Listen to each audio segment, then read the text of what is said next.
জনৈক আইনজীবী আমাকে একটি নোটিশ পাঠিয়েছেন। তিনি বলেছেন 48 ঘন্টার মধ্যে যদি তার ক্লায়েন্টকে আমার বক্তব্য দ্বারা নাকি মিসলিড হয়েছে এই মর্মে বক্তব্য প্রত্যাহার, ক্লারিফিকেশন বা তার নোটিশের উত্তর না দিলে আমার বিরুদ্ধে আইনত ব্যবস্থা নেবে। আমি বলি 48 ঘন্টা কেন, 800 ঘন্টা কেন, আর 8 মিনিট কেন, আমি তার নোটিশের কোনো প্রতি উত্তর দেব না। আমার বক্তব্য যদি আইন বহির্ভূত হয়, আমার বক্তব্য যদি সংবিধান বহির্ভূত হয়, সিধে চলে যাক সে কোর্টে, আইনের মাধ্যমে তার সাথে আমার বোঝাপড়া হবে। আমাকে নোটিশ পাঠিয়ে কি ধমকানো চমকানো হচ্ছে?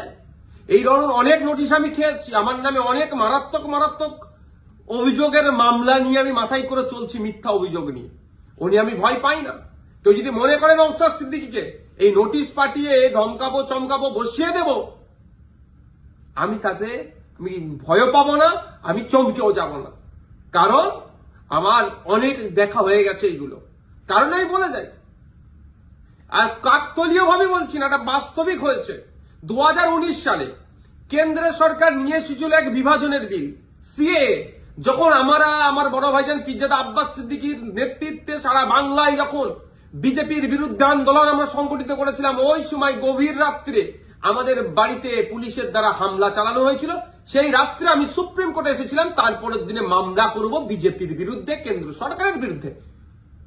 আর এখন আমরা যখন এই ওয়াকফ সংশোধনের বিরুদ্ধে মাঠে ময়দানে গণতান্ত্রিক প্রক্রিয়ায় লড়াইয়ের বার্তা দিচ্ছি এবং আইনি লড়াই করবে বলে তার প্রস্তুতি নিচ্ছে, আমাদের বাড়িতে নোটিশ চলে আসলো। নোটিশ আসুক, 100 বার নোটিশ আসুক, এতে আমি ভয় পাই না। কিন্তু এটুকু আমি বাংলার মানুষকে জানিয়ে রাখতে চাই যে যারা প্রতিনিয়ত মুসলিমদের বিরুদ্ধে কথা বলছে, মাদ্রাসা নিয়ে কথা বলছে, মসজিদ নিয়ে কথা বলছে, কোরআন শরীফ নিয়ে কথা বলছে, তাদের বিরুদ্ধে নোটিশ যাচ্ছে না কেন, তাদের বিরুদ্ধে আইনত ব্যবস্থা গ্রহণ করছে না কেন?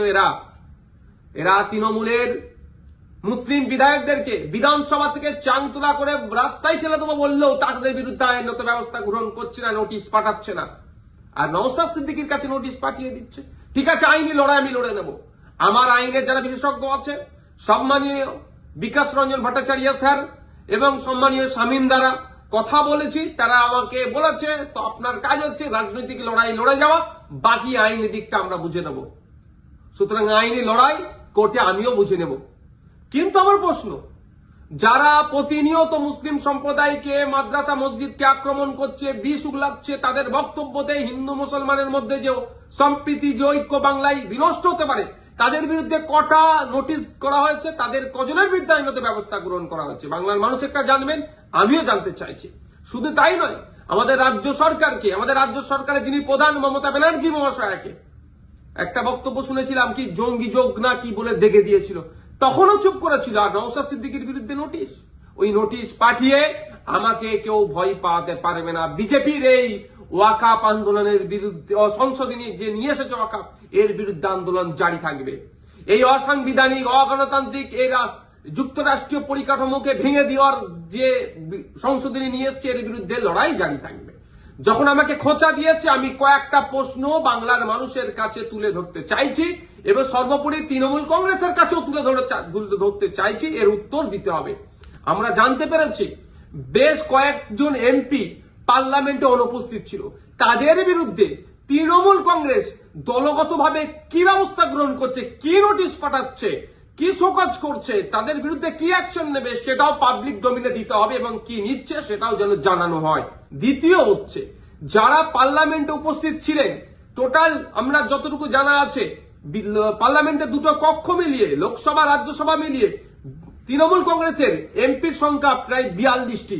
এই 42 জনের মধ্যে কতজন ভোটাভুটিতে অংশগ্রহণ করেছে এবং যারা ভোটাভুটিতে অংশগ্রহণ করেছে কতজন ওয়াকফ সংশোধনী বিলের বিরুদ্ধে ভোট দিয়েছে না অন্য কোথাও ভোট দিয়েছে, সেটাও পাবলিক ডোমিনে পাবলিশ করা হোক, অর্থাৎ জনগণের সামনে তুলে ধরা হোক। তাহলে দুধকে দুধ, পানিকে পানি হবে। নাহলে এই ধরনের ঘটনা ঘটতে পারে যে উপস্থিত ছিল ভোট দানের সময় এই ওয়াকফ সংশোধনীর পক্ষে, বিরুদ্ধে না ভোট দিয়ে বিজেপিকে সুবিধা করার জন্য তাদের পক্ষে ভোট দিতেও পারে, বিশ্বাস নেই এদেরকে আমার। তাই এই ডেটাটা পাবলিক ডোমিনে দেওয়া হোক। আর 3 নম্বর যেটা, যে 2021 সালে এমএলএ বিধানসভা নির্বাচনের সময় বলেছিল বিজেপিকে আটকাতে হবে, ভোটটা আমাদের দিন তৃণমূল কংগ্রেস। যারা আজকের দিনে এমএলএ তারা বক্তব্য দিতে গিয়ে বলেছিল যে বিজেপির বিরুদ্ধে লড়াই করতে গেলে ওনাকে জিতাতে হবে, ওনাকে জিতিয়েছেন। এখন লড়াই করবে না বিজেপির বিরুদ্ধে, না ঘরে ঢুকে চুপ করে বসে থাকবে? লড়াইটা কেমন ভাবে হবে? গণতান্ত্রিক প্রক্রিয়ায় মাঠে ময়দানে নেবে আন্দোলন সংগঠিত করতে হবে, আর একটা গণতান্ত্রিক প্রক্রিয়ায় আইনের সহযোগিতা নিতে হবে। এই যে বিজেপি ওয়াকফ সংশোধনী বিল নিয়ে এসেছে, এটাকে প্রত্যাহার করার দুটো রাস্তা। একটা হচ্ছে জনগণের চাপ সৃষ্টি করে, যেটা সংখ্যালঘুদের উপরে যে দমনপীড়ন হচ্ছে, ভারতবর্ষের পশ্চিমবাংলায় সংখ্যাগুরু মানুষদেরকে দায়িত্ব নিতে হবে। এই সংখ্যালঘুদের উপরে যে দমনপীড়ন নেমে আসছে সেটাকে প্রোটেক্ট কিভাবে করবে, অর্থাৎ মাঠে ময়দানে সংখ্যালঘু থেকে শুরু করে সংখ্যাগুরুরা মিলে আন্দোলন সংগঠিত করবে, জনপ্রতিনিধিদেরকে সামনে রেখে সাথে নিয়ে। একটা দিক। আর একটা হচ্ছে সুপ্রিম কোর্টের দ্বারস্থ হয়ে আইনের মাধ্যমে এই যে নতুন আইন তৈরি করতে চলেছে, এই আইনটাকে রদ করা। এখন আমার বলার বিষয়, পশ্চিমবাংলায় 200-র অধিক তৃণমূল কংগ্রেসের বিধায়ক আছে। সেই সমস্ত বিধায়কদেরকে প্রত্যেকজন যাতে একটা করে মামলা করে, তার জন্য প্রস্তুতি নিতে হবে। এবার আমি এটা তৃণমূল কংগ্রেসের সুপ্রিমোকে বলছি, তৃণমূল কংগ্রেসের দলকে বলছি এবং সাধারণ ভোটারদেরকে বলছি। ভোটের সময় কিন্তু এই সমস্ত এমএলএ গুলো প্রার্থী ছিল, তারা বলেছিল বিজেপির বিরুদ্ধে লড়াই করবে। আজকে বিজেপির বিরুদ্ধে লড়াই দেখানোর জায়গা হচ্ছে মামলা করতে হবে। এদের 42 জন রাজ্যসভা লোকসভা মিলিয়ে এমপি আছে, 42 আর এই প্রায় 220টা মতো, 250-র অধিক মামলা কিন্তু তৃণমূল কংগ্রেসকে করতে হবে। তার পয়েন্ট অনুযায়ী আমি বলে দিচ্ছি, এইটা চাপ তৈরি করতে হবে। আমি নওশাদ সিদ্দিকী যদি আমি একাধিক মামলার দায়িত্ব নিতে পারি, হাজার হাজার মামলা হবে ওয়াকফ সংশোধনী বিলের বিরুদ্ধে, সেটা আমি ভালো করে জানি, বিজেপিও জানে, তৃণমূল কংগ্রেসও জানে, আমি পাবলিকও জানে। কিন্তু তৃণমূল কংগ্রেস কটা মামলা করছে, না মামলা না করে বিজেপিকে জায়গা করে দিচ্ছে, সেটাও পাবলিককে দেখতে হবে। ভোটার যারা ভোট দিয়েছিলেন 2021 সালে, যারা ভোট দেননি তৃণমূল কংগ্রেসকেও, কিন্তু আপনার জনপ্রতিনিধি যারা এলাকায় আছে তাদের কাছে তুলুন আওয়াজ যে আপনাদেরকে মামলা করতে হবে। মালদা থেকে কংগ্রেসের একজন এমপি আছেন, তাকেও আমি অনুরোধ করছি, আপনিও সুপ্রিম কোর্টে চলেন, গিয়ে মামলা করবেন। এখন দেখার বিষয় তৃণমূল কংগ্রেসের কতজন এমএলএ, কতজন এমপি মামলা করছে এবং আমরা ভোটাররা কতজনকে মামলা করাতে পারছি প্রেসার বিল্ড আপ করে, সেটাই এখন দেখার বিষয়।